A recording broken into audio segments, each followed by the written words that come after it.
早上一大早就搞这个9.6米的车，那个卡友昨天晚上就把车扔这里了，等一下还要开个6.8米的车，把6.8米的空调搞到这个上面来。先给这个卡友把他这个中控屏他自己买的给他装上，我都差点给他放弃，太难拆了，要把仪表盘这边拆动才能拆下来。关键我2个胳膊酸痛啊，没力啊，医生说我这2个胳膊劳损。这一台车已经安装到这一步了，结果呢，它这个转接头转出来都是莲花接头了，也就是 AV 的，它给配的线是航空接头的，我也没法子。等一下看那个卡友过来看怎么搞，是剪掉接还是怎么弄？反正剪掉接了以后，可能倒车影像会不稳定，有时候会闪或者频闪或者是不显示。所以说这些线，尤其这线15米长的线，尽量不要剪了接。等他来吧。这又来个老客户，惠州过来的，给他装4路监控。难道非你不可？是有多难得？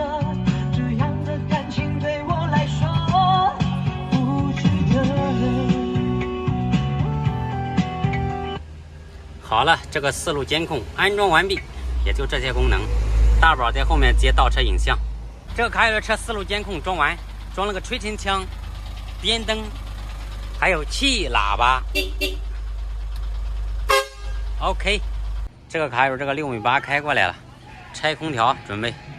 给这个卡友装空调的人不是一般的人才，他把这个空调整个全部打胶打死在这个车顶上，我抠都抠不掉啊，让我怎么办吧？